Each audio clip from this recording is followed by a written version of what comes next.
Olá, graça e paz, meu irmão e minha irmã. Estamos iniciando a leitura da Bíblia em 365 dias, uma dose de amor com a Palavra de Deus.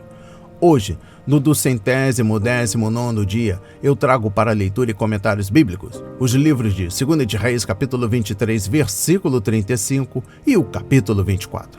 Livro de Provérbios, capítulo 5 e o livro 1 de Timóteo, capítulo 4.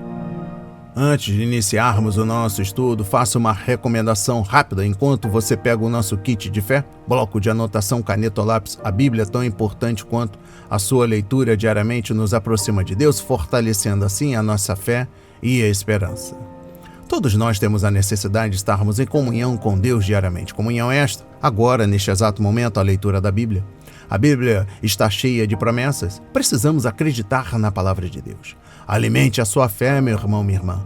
A sua palavra tem muito mais força do que as coisas contrárias deste mundo. Estamos vivendo um tempo em que devemos abrir os olhos. O inimigo da cruz não está aqui para roubar o seu carro, a sua casa, sua roupa, seu apartamento, o relógio. Ele vem para roubar a semente. A semente é a palavra de Deus, a sua fé e os propósitos que Deus tem para a sua vida. Precisamos usar todos os recursos que Deus tem nos dado. Incentivar a nossa família e a nossa comunidade na leitura da Bíblia. A Bíblia Sagrada nos faz gerar a fé, nos faz ter o alimento, a cura, a restauração. E a compreensão da palavra vem através da revelação do Espírito Santo. Senhor Jesus Cristo, revele a compreensão de sua palavra. Meu Pai do céu, Senhor, meu Deus e meu Pai, me dê a compreensão de sua palavra hoje e sempre. Em nome de Jesus, amém.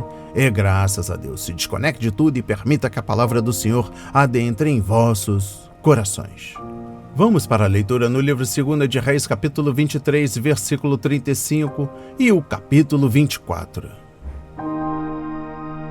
Jeoaquim entregou aquela prata e aquele ouro a Faraó. Mas para dar esse dinheiro, segundo a ordem de Faraó, Jeoaquim estabeleceu um imposto sobre a terra. Do povo da terra exigiu prata e ouro, de cada um segundo as suas posses, para o dar a Faraó Neco. O reinado de Jeoaquim de Judá. Jeoaquim tinha 25 anos de idade quando começou a reinar, e reinou 11 anos em Jerusalém. A mãe dele se chamava Zebida e era filha de Pedaías de Ruma. Jeoaquim fez o que era mau aos olhos do Senhor, segundo tudo o que os seus pais haviam feito. Foi durante o reinado de Jeoaquim que Nabucodonosor, rei da Babilônia, veio contra Judá. Durante 3 anos, Jeoaquim foi servo de Nabucodonosor, mas depois se revoltou contra ele. O Senhor enviou contra Jeoaquim bandos de caldeus, sírios, moabitas e amonitas. Ele os enviou contra Judá para destruir o povo, conforme a palavra que o Senhor tinha falado por meio dos seus servos, os profetas. Na verdade, isto aconteceu com Judá por ordem do Senhor, que removeu o povo da sua presença por causa de todos os pecados cometidos por Manassés e também por causa do sangue inocente que ele derramou, com o qual encheu a cidade de Jerusalém. Por isso, o Senhor não quis perdoar. Quanto aos demais atos de Jeoaquim e a tudo o que fez, não está tudo escrito no livro da história dos reis de Judá? Jeoaquim morreu e Joaquim, seu filho, reinou em seu lugar. O rei do Egito nunca mais saiu da sua terra, porque o rei da Babilônia tomou tudo o que era dele, desde o ribeiro do Egito até o rio Eufrates. O reinado de Joaquim de Judá.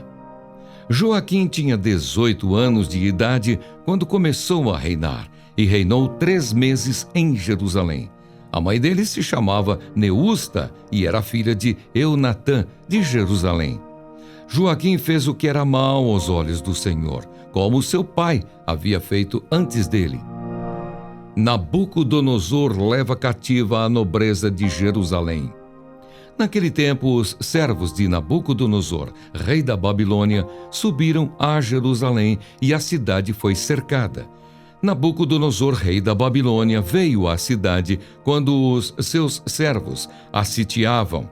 Então Joaquim, rei de Judá, acompanhado de sua mãe, seus servos, seus príncipes e seus oficiais, se entregou ao rei da Babilônia. E o rei da Babilônia, no 8º ano do seu reinado, o levou cativo. Levou dali todos os tesouros da casa do Senhor e os tesouros do palácio real. E conforme o Senhor tinha dito, cortou em pedaços todos os utensílios de ouro que Salomão, rei de Israel, tinha feito para o templo do Senhor. Nabucodonosor levou cativa toda Jerusalém, bem como todos os príncipes, todos os homens valentes, todos os artífices e ferreiros, ao todo 10.000. Ninguém ficou, a não ser o povo pobre da terra. Levou cativos de Jerusalém para a Babilônia o rei Joaquim, a mãe do rei, as mulheres deste, seus oficiais e os homens principais da terra. O rei da Babilônia levou cativos para a Babilônia todos os homens valentes, em número de 7.000, e ainda 1.000 artífices e ferreiros, todos eles treinados para a guerra. O rei da Babilônia constituiu rei em lugar de Joaquim, o tio paterno deste, Matanias, e mudou o nome dele para Zedequias. O reinado de Zedequias de Judá. Zedequias tinha 21 anos de idade quando começou a reinar, e reinou 11 anos em Jerusalém. A mãe dele se chamava Amutal, e era filha de Jeremias, de Libna. Zedequias fez o que era mau aos olhos do Senhor, segundo tudo o que Joaquim havia feito. A queda de Jerusalém. Foi por causa da ira do Senhor contra Jerusalém e contra Judá que isto aconteceu, a ponto de os rejeitar de sua presença. Zedequias rebelou-se contra o rei da Babilônia. Amém. Compreendendo o livro 2 de Reis, capítulo 23, trago o único versículo 35 para a compreensão. Se os judeus tivessem obedecido ao Senhor e cumprido sua aliança, e ele os teria colocado como cabeça das nações, conforme Deuteronômio 28, versículos 1 a 14. Contudo, sua rebeldia contra Deus levou-os à derrota e provocou sua dispersão entre as nações da terra. Infelizmente, a igreja tem seguido o mau exemplo de Israel e se envolvido com o mundo, em vez de se manter separada dele.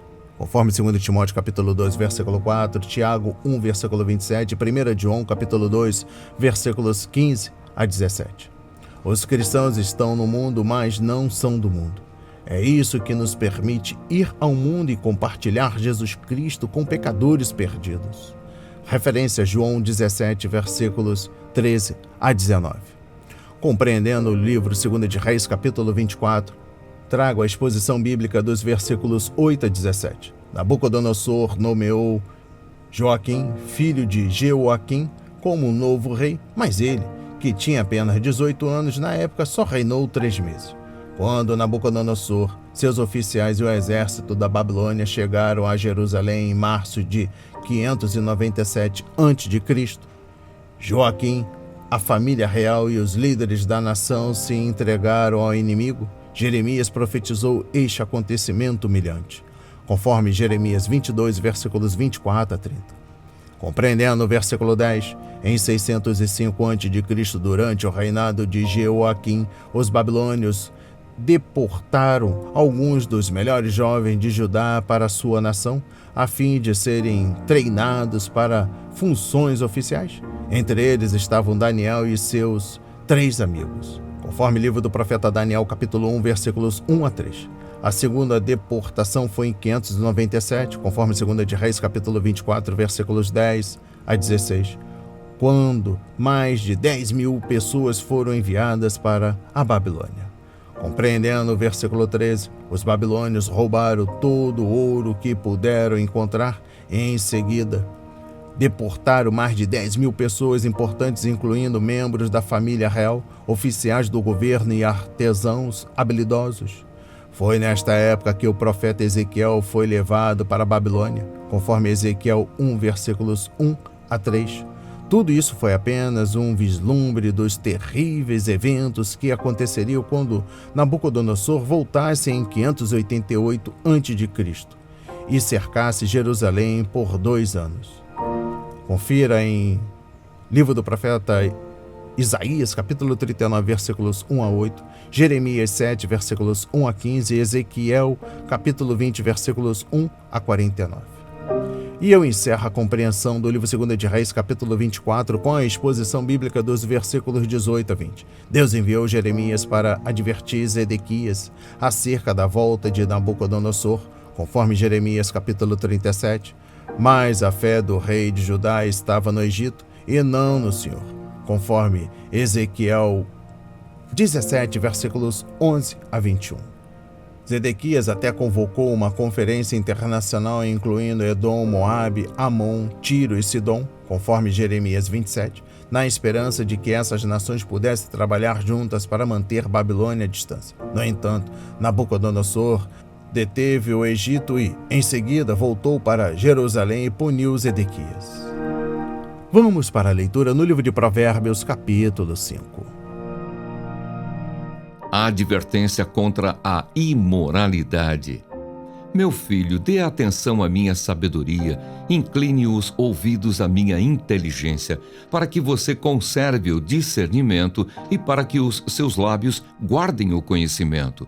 Porque os lábios da mulher imoral destilam mel, e as suas palavras são mais suaves do que o azeite. Mas o seu fim é amargo como fel e cortante como uma espada de 2 gumes. Os seus pés descem para a morte, os seus passos conduzem ao inferno. Ela não faz plana a vereda da vida, anda errante nos seus caminhos e não o sabe. E agora, meu filho, escute o que eu digo e não se desvie das palavras da minha boca. Afaste o seu caminho dessa mulher, não se aproxime da porta da casa dela, para que você não dê a outros a sua honra, nem a sua vida a homens cruéis, para que os estranhos não se fartem dos seus bens, e o fruto do seu trabalho não acabe em casa alheia. No fim de sua vida você ficará gemendo quando a sua carne e o seu corpo se consumirem. Então você dirá: como foi que eu pude odiar o ensino? E por que o meu coração desprezou a disciplina? Não escutei a voz dos que me ensinavam, nem dei ouvidos aos meus mestres. Quase caí em ruína completa no meio da congregação reunida. Beba a água da sua própria cisterna e das correntes do seu poço. Por que você derramaria as suas fontes lá fora e os seus ribeiros de água pelas praças? Que sejam para você somente e não para os estranhos que estão com você. Seja bendito o seu manancial e alegre-se com a mulher da sua mocidade, corça amorosa e gazela graciosa. Que os seios dela saciem você em todo o tempo. Embriague-se sempre com as suas carícias. Meu filho, por que você andaria cego atrás de uma estranha e abraçaria os seios de outra? Porque os caminhos do homem estão diante dos olhos do Senhor, e ele considera todas as suas veredas. Quanto ao ímpio, as suas iniquidades o prenderão, e com as cordas do seu pecado será detido. Ele morrerá pela falta de disciplina e pelo excesso de sua loucura sai cambaleando por aí. Amém. Compreendendo o livro de Provérbios, capítulo 5, trago um comentário sobre o capítulo 5, versículo 1 ao capítulo 7, versículo 27. Por que se preocupar com pecados sexuais? Os próximos 3 capítulos de Provérbios nos dão 3 razões pelas quais devemos nos preocupar se violarmos a lei de Deus acerca da pureza. O pecado sexual é, no final, frustrante. Capítulo 5. Destrói aos poucos. Capítulo 6. E, por fim, mata. Capítulo 7. É por isso que Deus disse: não adulterarás. Referência a Êxodo 20, versículo 14. A exposição bíblica dos versículos 3 a 6. Já vimos a mulher imoral no capítulo 2, versículo 16, e ela será mencionada novamente no capítulo 5, versículo 20, capítulo 6, versículo 24, capítulo 7, versículo 5, capítulo 20, versículo 16, capítulo 22, versículo 14, capítulo 23, versículo 27 e capítulo 27, versículo 13. A palavra traduzida por imoral basicamente significa não ligado a. A mulher imoral é aquela a quem o homem não está ligado por meio do casamento, portanto, qualquer ligação sexual com ela é transgressão. O início desta aliança pecaminosa pode ser emocionalmente e agradável, porque os beijos e as palavras de seus lábios pingam como mel, capítulo 7, versículo 13 a 20.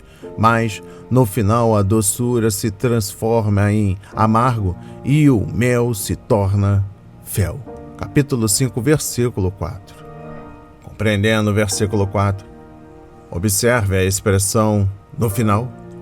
O livro de Provérbios enfatiza a importância de olharmos adiante para ver aonde nossas ações nos levarão. Referência versículo 11, capítulo 14, versículos 12 a 14, capítulo 16, versículo 25, capítulo 19, versículo 20, capítulo 20, versículo 21, capítulo 23, versículo 17 e versículo 18 e versículo 32, capítulo 24, versículos 14 e 20 e capítulo 25, versículo 8. O sábio examina o destino antes de comprar uma passagem, conforme capítulo 4, versículo 26.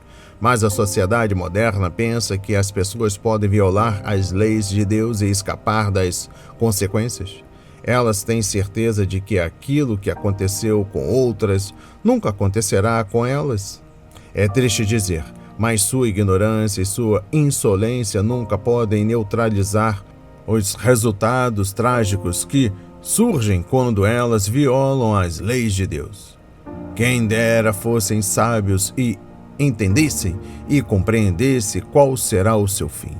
Deuteronômio 32, versículo 29. Exposição bíblica dos versículos 7 a 14. A tentação sempre inclui promessas que dão esperança. Do contrário, as pessoas nunca morderiam a isca do diabo. Durante um tempo, essas promessas podem parecer ter se cumprido e os pecadores se aquecem ao sol das experiências agradáveis e de falsas certezas. As pessoas que cometem pecados sexuais pensam que seus problemas estão resolvidos.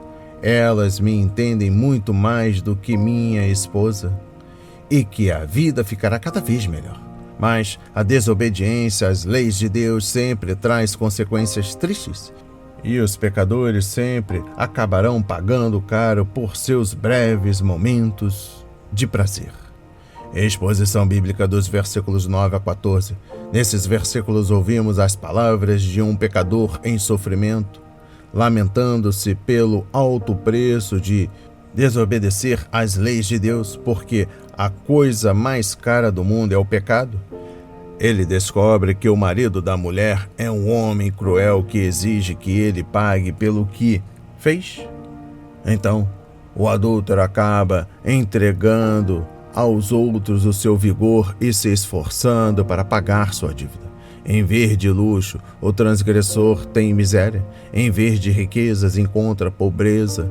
Em vez de sucesso, tem ruína. Em vez de uma boa reputação, recebe o título de adúltero. Ele olha para trás e deseja ter ouvido seus pais e seus mentores espirituais, mas seus desejos não podem mudar sua triste situação. Sim, Deus, em sua graça, perdoará os pecados desse homem caso ele se arrependa. Todavia, o Senhor, em seu governo, cuidará para que ele colha o que semeia. Exposição bíblica dos versículos 15 a 20. Salomão compara o desfrutar do amor conjugal com o beber da água pura de uma fonte fresca e o pecado sexual com a água contaminada da sarjeta ou do esgoto que o transgressor ingere. O sexo no casamento é um belo rio que traz vida e refrigério, mas fora da relação conjugal, ele é um esgoto que contamina tudo o que toca. Cometer pecado sexual é derramar esse rio bonito nas ruas e nas praças públicas? Que desperdício! Se bebermos do tipo errado de amor até nos fartarmos, referência capítulo 7, versículo 18, ele nos destruirá. Exposição bíblica dos versículos 19 a 20, Salomão aconselha o marido a se embriagar com os carinhos de sua esposa. A palavra traduzida por embriagagem também significa inebriem ou enfeitiçem. O adúltero vê o rio se transformar em um esgoto, mas o marido fiel contempla a água se transformar em vinho. O fato de Jesus ter transformado água em vinho em uma festa de casamento é particularmente importante, pois é como se o Filho de Deus estivesse dando uma lição prática sobre os prazeres cada vez maiores do casamento, conforme João 2, versículos 1 a 11. Quando marido e esposa são fiéis ao Senhor e um ao outro, e quando ambos obedecem a texto das Escrituras, como 1 Coríntios capítulo 7, versículos 1 a 5 e Efésios 5, versículos 22 e 33, nenhum deles procurará satisfação em outro lugar. Se eles se amam e procuram agradar um ao outro e ao Senhor, seu relacionamento será de alegria e satisfação cada vez maiores. Eles jamais procurarão a grama mais verde. Exposição bíblica dos versículos 21 a 23. A experiência do adúltero passa da liberdade para a escravidão. Deus nos deu o privilégio da liberdade de escolha, mas Ele nos ensina e nos encoraja a usar essa liberdade com sabedoria. As instruções do Senhor são placas que nos guiam pelo caminho da vida, e Ele vê as decisões que tomamos e os caminhos que trilhamos. Os olhos do Senhor estão em toda parte, observando atentamente os maus e os bons. Provérbios 15, versículo 3. E eu encerro a compreensão do livro de Provérbios, capítulo 5, com o versículo 22. Pecar sem prender ao pecado é impossível. Um dos enganos acerca do pecado é que ele promete liberdade, mas só traz escuridão. Jesus respondeu: digo a vocês a verdade, todo aquele que viver pecando é escravo do pecado. João 8, versículo 34. Não sabe que, quando vocês se oferecem a alguém para lhe obedecer como escravos, tornam-se escravos daquele a quem obedecem. Escravo do pecado que leva à morte, ou da obediência que leva à justiça. Romanos 6, versículo 16.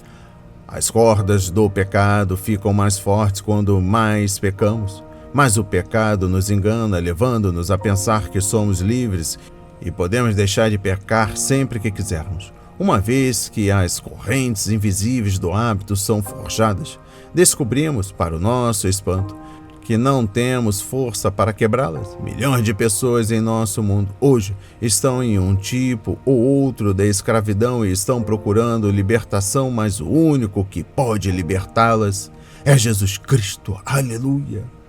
Em João 8, versículo 36 diz: portanto, se o Filho os libertar, vocês de fato serão livres.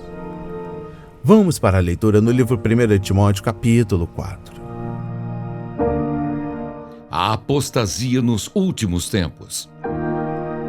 Ora, o Espírito afirma expressamente que nos últimos tempos alguns apostatarão da fé por obedecerem a espíritos enganadores e a ensinos de demônios, pela hipocrisia dos que falam mentiras e que têm a consciência cauterizada, que proíbem o casamento e exigem abstinência de alimentos que Deus criou para serem recebidos com gratidão pelos que creem e conhecem a verdade. Pois tudo o que Deus criou é bom, e se recebido com gratidão, nada é recusável, porque é santificado pela palavra de Deus e pela oração. Exortação à fidelidade no ministério. Expondo estas coisas aos irmãos, você será um bom ministro de Cristo Jesus, alimentado com as palavras da fé e da boa doutrina que você tem seguido. Mas rejeite as fábulas profanas e de velhas caducas. Exercite-se pessoalmente na piedade, Pois o exercício físico tem algum valor, mas a piedade tem valor para tudo, porque tem a promessa da vida que agora é e da que há de vir. Fiel é esta palavra e digna de inteira aceitação. Pois é para esse fim que trabalhamos e nos esforçamos, porque temos posto a nossa esperança no Deus vivo, Salvador de todos, especialmente dos que creem. Ordene estas coisas e ensine-as. Ninguém o despreze por você ser jovem. Pelo contrário, seja um exemplo para os fiéis na palavra, na conduta, no amor, na fé, na pureza. Até a minha chegada, dedique-se à leitura pública das Escrituras, à exortação, ao ensino. Não seja negligente para com o dom que você recebeu, o qual lhe foi dado mediante profecia, com a imposição das mãos do presbitério. Medite estas coisas e dedique-se a elas, para que o seu progresso seja visto por todos. Cuide de você mesmo e da doutrina. Continue nestes deveres, porque fazendo assim, você salvará tanto a si mesmo como aos que o ouvem. Amém. Compreendendo o livro 1 Timóteo, capítulo 4, trago a exposição bíblica dos versículos 1 a 6. Uma das diferenças entre a verdadeira igreja e uma seita religiosa é esta. A verdadeira igreja procura converter pessoas a Jesus Cristo e edificá-las espiritualmente. Ao contrário disso, uma seita faz prosélito, rouba convertidos de outros grupos e os transforma em servos de seus líderes. No entanto, nem todos os apóstatas fazem parte de seitas. Alguns deles estão em igrejas e até ocupando os púlpitos, ensinando falsas doutrinas e induzindo as pessoas ao erro. Compreendendo o versículo 2.b, na expressão a consciência cauterizada, a palavra traduzida por cauterizada, queimada, também pode ser traduzida por morta. Assim como a carne de uma pessoa pode ser marcada de modo que fique áspera e sem sensibilidade, a consciência humana pode ficar cauterizada. Assim, toda vez que afirmamos com nossos lábios algo que negamos com nossa vida, saibam ou não as pessoas disso, nós cauterizamos um pouco mais a nossa consciência. A exposição bíblica dos versículos 4 a 6. A ênfase na vida de um ministro deve estar na palavra de Deus e na oração, conforme versículo 5. É triste quando uma igreja mantém os seus pastores tão ocupados com tarefas secundárias que eles praticamente não têm tempo para a palavra de Deus e a oração. Conforme Efésios 6, versículos 1 a 7. Paulo fez o jovem Timóteo se lembrar de sua grande responsabilidade de estudar, ensinar e pregar as Escrituras, além da necessidade de investir tempo na oração. Como um bom ministro, ele deve ser nutrido com as verdades da fé. Conforme versículo 6. Compreendendo o versículo 10, a palavra traduzida por lutamos é um termo próprio do atletismo, do qual temos a expressão agonizar em português. É a imagem de um atleta se esforçando e dando o melhor de si para vencer. O cristão que deseja se distinguir deve realmente se dedicar para isso, pela graça de Deus e para a glória do Senhor. A vida piedosa não só ajuda aos ministros, líderes e outros cristãos, mas também tem influência sobre os perdidos. Paulo fez o pastor Timóteo se lembrar de que Jesus Cristo é o Salvador e que cabe aos cristãos compartilhar as boas novas com os perdidos. O título Salvador de todos os homens não implica que todos serão salvos, como defende o universalismo, ou que Deus salva as pessoas a despeito de elas mesmas, pois Paulo acrescentou especialmente dos que creem. É a fé que salva a alma, uma vez que a vontade de Deus é que todos os homens sejam salvos, e uma vez que Cristo se entregou como resgate de todos. Então, qualquer pecador perdido pode confiar no Filho de Deus e ser salvo, conforme Romanos 5, versículo 19. Cristo é o Salvador de todos os homens, por isso, ninguém precisa se desesperar.